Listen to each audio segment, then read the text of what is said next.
국민 여러분 안녕하셨습니까? 인도태평양 전략연구원의 최수용입니다. 오늘도 저희가 준비하고 여러분들께 알려드리는 새로운 소식을 전해드리고자 합니다. 오늘은요, 저희가 보통 안미경중, 안보는 미국과 경제는 중국과 한다는 이런 철없는 생각을 한동안 해왔었습니다. 지금 현재도 안보는 미국과 함께하고 경제는 중국과 함께한다는 이런 철진한 바보 같은 소리를 하는 자들이 있습니다. 정부 안에도 있고 학계에도 있고 물론 쓰레기 집합장인 국회 안에도 있겠습니다만은 오늘 제가 드리는 얘기는요, 이와 같은 안미경중의 이런 불합리하고 앞을 내다보지 못하는 이런 헛소리, 망언은 이제 좀 그만 그쳐야 하겠다 하는 심정에서 중국으로 하여금 힘들게 견딜 수 없게끔 하는, 즉 다시 말해서 중국의 공산당 집권 형태 자체를 자유민주주의로 대체하고 현재의 공산 괴뢰 정권들은 더 이상 지구상에 인류와 함께 공생할 수 없게끔 하는 그런 근본적인 대책을 마련해야 한다. 이런 생각을 갖고 있기 때문에 오늘 방송을 하게 됩니다. 지금 저희 인도태평양 전략연구원 홈페이지에 들어와 보시면요. 지금 구체적으로 6.25 사진첩 판매와 측백오일 판매 관련한 그런 안내문이 다 이렇게 소상하게 올라와 있습니다. 그곳에 클릭해 들어가 보시면 내용들을 상세히 볼 수가 있으니까 그렇게 참고를 해서 여러분들의 필요한 니즈를 다들 해결할 수 있으면 좋겠습니다. 지금 미국은 오늘이 10월 27일입니다. 일요일인데 지금 우리나라는 3일이 남았고 5일, 지금 열흘도 남지 않은 게 미국의 대선입니다. 11월 5일 날 도널드 트럼프와 카멜라 해리스 간의 그 대권 경쟁이 이제 판가름이 나겠죠. 자, 지금 보면은 공화당이든 민주당이든 할 것 없이 모종의 중국에 대해서는 어떠한 정책을 하겠습니다 라고 하는데요. 지금 보면 역대 최악의 인기나 정책 지지도나 뭐 여러 가지 인품적으로나 아니면 도덕 윤리적으로나 가장 인기 없고 낙후된 모습을 보이고 있는 자가 바로 카멜라 해리스입니다. 지나간 3년 반 동안 대통령과 함께 부통령 직책을 수행하느라고 얼마나 바빴는지 몰라도 그녀가 담당해야 될 국경선은 뻥 뚫려서 개방되어서 소위 말하는 일리걸 크리미널, 즉 불법의 범죄자들이 이미그레이션처럼 이민을 하는 것처럼 이렇게 멕시코와 미국 사이 국경을 넘어왔습니다. 그로 인해서 베네수엘라라든지 여러 남미에 못 사는 국가들의 범죄인들이 중심이 되어서 미국의 국경을 넘었습니다. 물론 이 가운데는 이 기회를 놓칠 리가 없는 중국의 산업 스파이, 불법 마약 거래 조직들도 멕시코, 미국 간 국경을 넘어서 지금 얼마가 지금 미국 내에 암약하고 있는지 알 수가 없습니다. 특히 남미라고 얘기했을 때 뭐 특정 국가를 지정하기는 그렇습니다만 현재 저기 오하이오주 실버 스프링인가요? 그런 곳에 와서 개나 고양이를 잡아먹는 IT 출신이라든지 혹은 살인 강간 총기를 들고 와서 무단 현재 살고 있는 주민들을 쫓아내고 아파트를 강탈하는 그런 강도를 저지르고 있는 베네수엘라 출신 등등 현재 미국 사회에서는 불법으로 월경해서 미국 영내로 들어온 각종의 이 범죄자들이 지금 도처에서 살인, 강간, 방화 등 여러 가지 입에 담을 수 없는 그런 폭력을 휘두르고 있습니다.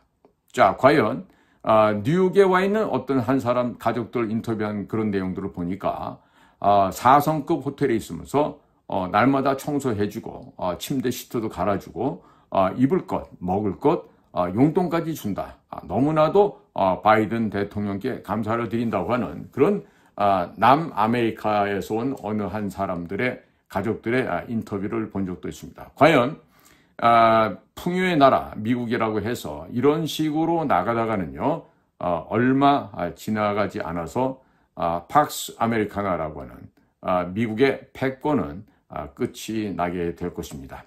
자, 지금 공화당, 민주당 모두 상관없이 지금 관세 정책을 활용해서 중국을 견제하려고 한다. 하지만 민주당 같은 경우는 이번에 러시아 우크라이나 전쟁에서 보듯이 대단히 부적절하고 그리고 청렴하지 못한 부정직한 그런 행위와 정책을 함으로써 일종의 세금을 갖다가 탈루하는 것과 똑같은 현상을 미국 민주당에서 저질러 오고 있습니다. 전쟁에 투입되는 수많은 현금과 물자는 오히려 역으로 다시 피드백해서 민주당 내로 들어가는 불법 정치자금 조성에도 상당히 많이 쓰여지고 있다는 얘기를 미국의 여러 언론 매체들은 보도를 하고 있습니다. 하지만 대한민국 언론에서는 그와 같은 변칙적이고 부정직한 미국의 추악한 그 그늘진 모습을 절대로 보도를 하고 있지 않습니다. 그래서 저는 곧 지금 8일밖에 남지 않은 미 대통령 선거에서 과연 어떤 정책을 앞으로 펼쳐야만 당선된 쪽에서 중국을 효과적으로 제압할 수 있을 것인가. 지금 역사적으로 볼 때 지구상에서 패권 국가는 하나 이외에 둘이 될 수가 없습니다. 과거 팍스 아메리카나가 지금 현재도 그렇게 되어 있지만 고대사에 있었던 팍스 로마 시대도 마찬가지입니다. 제2인자가 지금 1인자로 있는 그 패권국을 넘나보는 순간에 그 2등 국가는 바로 멸망하게 되어 있습니다. 역시 마찬가지입니다. 현재에서도 미국의 이 팍스 아메리카나에 도전하는 중국이 너무나 샴페인을 일찍 터뜨려서 곧 죽게 되어 있는데, 자, 그러면 효율적으로 효과적으로 중국을 제압해서 중국을 해체시키려면은 무엇을 어떻게 해야 될까? 오늘 이런 데 대해서 말씀을 좀 전해드리려고 합니다. 자, 무엇보다도 중국을 견제하는 데 있어서 그 관세 정책을 통해서 한다 하더라도요, 그 효과가 제한적일 수가 있습니다. 자, 이것이 관세가 주로 수입업자들에게 관세를 부과하는 방식 때문에 기인한다고 볼 수가 있습니다. 자, 그래서 중국 측에게 보다 크고 돌이킬 수 없는 처절한 그런 타격을 주기 위해서는 무엇을 해야 될까를 한번 생각을 해봐야 됩니다. 자, 그래서 첫 번째로 관세 정책을 개선하는 데 있어서 어떤 식의 관세 정책을 개선해야 될 것인가, 이 점에 대해서 말씀을 드리겠습니다. 자, 첫 번째로 관세 부과 대상을 변경해야만 합니다.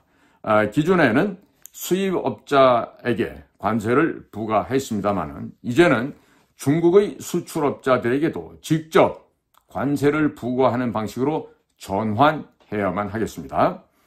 수출업자가 관세를 수입국 정부에 직접 납부하도록 만들어서 그 부담을 중국 측에게 전가할 수 있어야 하겠습니다. 자, 두 번째로는 세율을 상향 조정하는 일입니다. 관세율을 제품 가격의 200에서 400%까지 인상을 해야 하겠습니다. 중국 수출품의 경쟁력을 약화시키고 수입국 내 다른 국가 제품과 가격 균형을 맞추는 방안을 제안해야 하겠습니다. 이렇게 되면 중국 수출업체는 적자를 피할 수 없게 되어서 자연스럽게 중국산 제품의 대미 수출이 위축될 것입니다. 자, 세 번째입니다.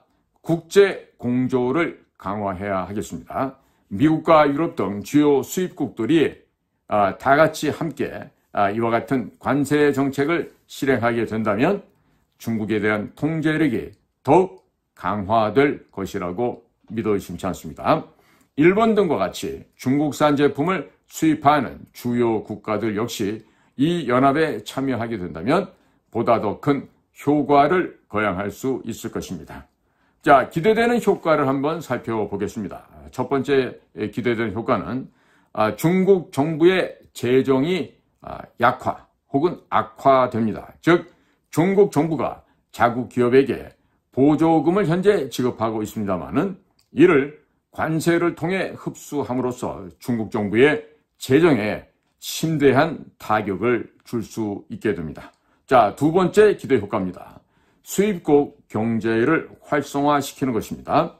흡수된 관세 수익은 수입국의 경제 활성화에 활용될 수가 있습니다.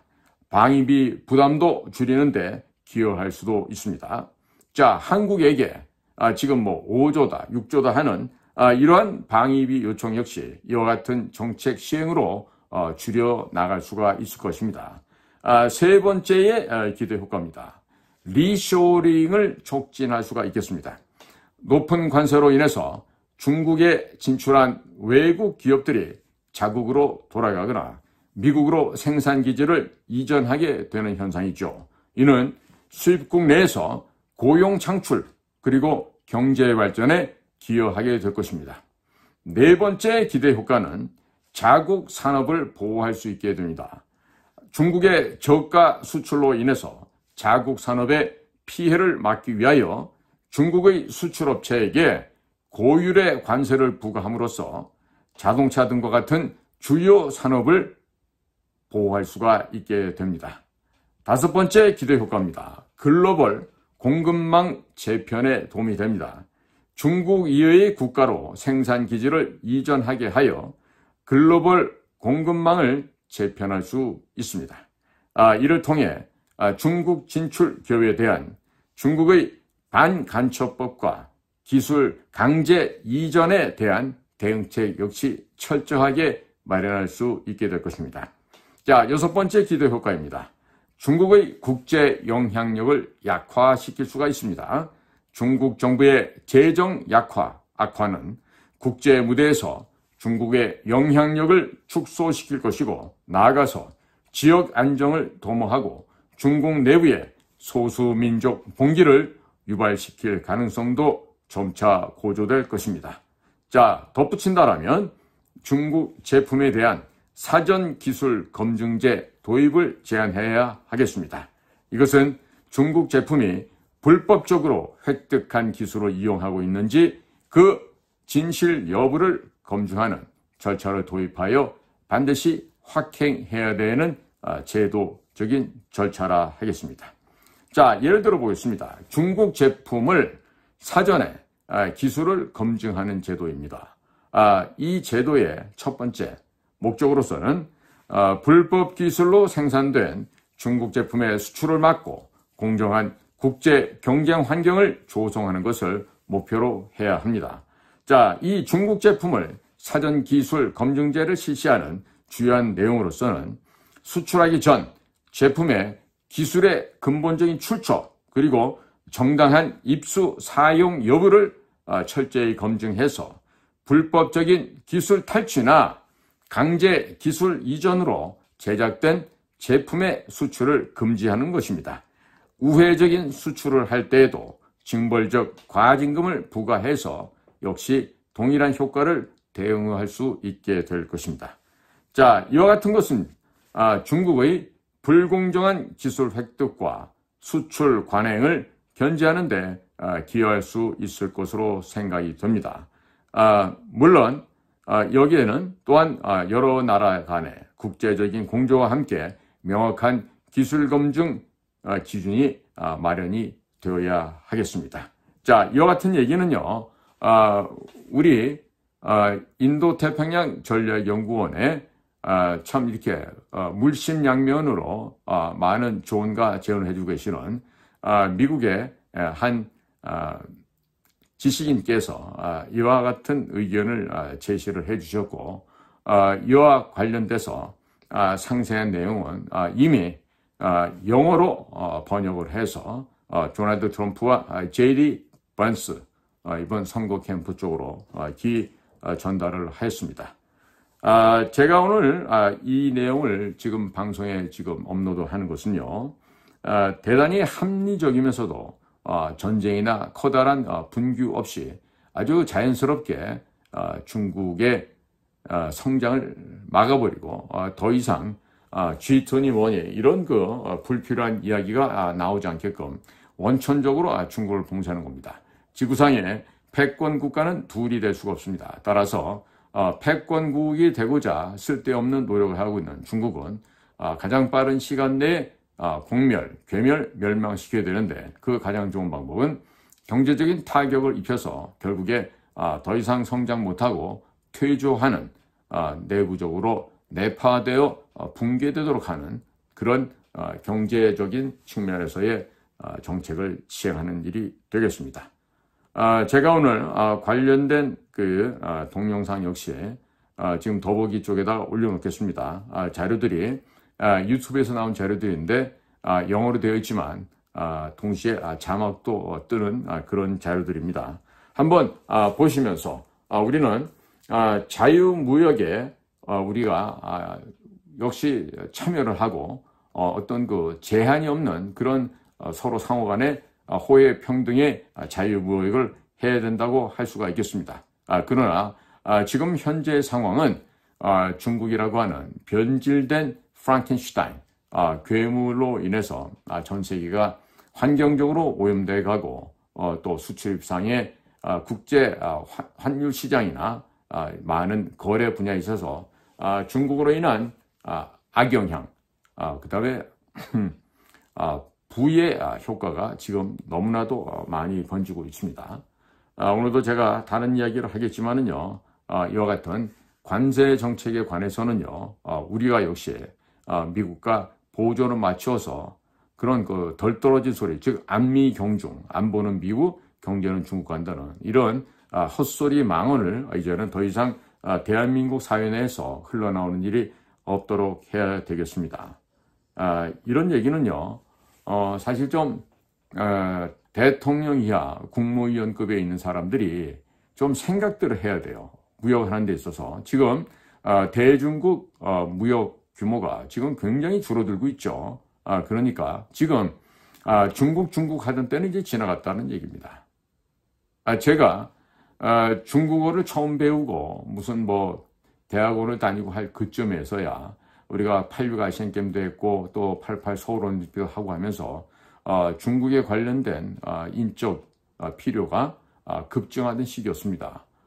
때문에 저도 그 분야에서 적지 않은 기여를 했습니다만은 어찌됐든 중국은 더 이상 전 세계 무역 질서를 교란시키고 또 선진국 기술과 노하우를 탈취, 도둑질을 해서 그들이 원하는 Made in China 2025, 2025 중국 제품의 완성을 갖다 지금 획책해 왔습니다.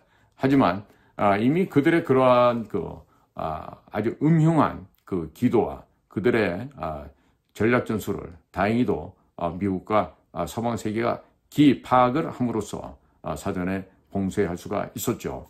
자, 제가 오늘 드리는 이야기도 역시 우리가 앞으로 미국에서 아마 대중국 경제적인 봉쇄, 그 다음에 대중국 압박을 더욱더 강화해 나갈 것입니다. 지금 우리가 대북 공작 사업을 함에 있어서도 마찬가지입니다. 중국은 비유를 하면 어머니에 해달래요. 젖을 주는 어머니예요. 북한은 젖을 먹어야만 하는 애기입니다.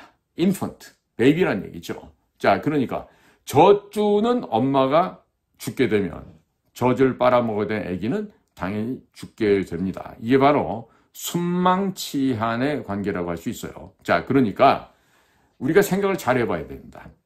저는 이미 95년, 6년 그때부터 미국 CIA와 우리가 합동작전을 할 때도 늘 이야기를 했었습니다. 중국을 먼저 깨부셔야 된다. 중국을 먼저 없애버려야 된다. 그래야지 패권이 유지가 되고 세계 평화 질서가 완성이 된다.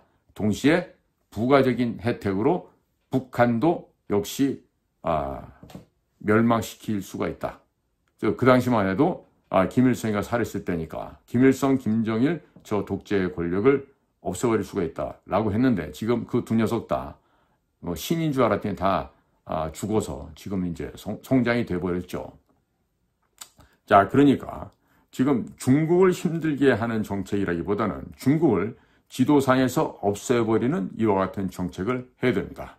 정말 웃으면서 미소를 지면서 옆구리를 시퍼런 사심칼로 쑤셔서 죽이는 그런 미소 작전의 일환이 될 것입니다. 뭐 중국 친구들도 알 거예요. 이미 자기들이 끝나가고 있다는 것을. 그러니까 제가 곧이어서 쓰나미가 일어나고 중국의 동부 지역이 지금 완전히 괴멸당한 그 점에 대해서도 추가적인 언급을 하도록 하겠습니다. 자, 오늘도 저희가 준비한 인도태평양 전략연구원 그리고 공작관TV 그레이트게임 시청해 주셔서 감사를 드립니다. 인도태평양 전략연구원도 여러분들께서 많이 좀 경청해 주시길 바랍니다. 감사합니다.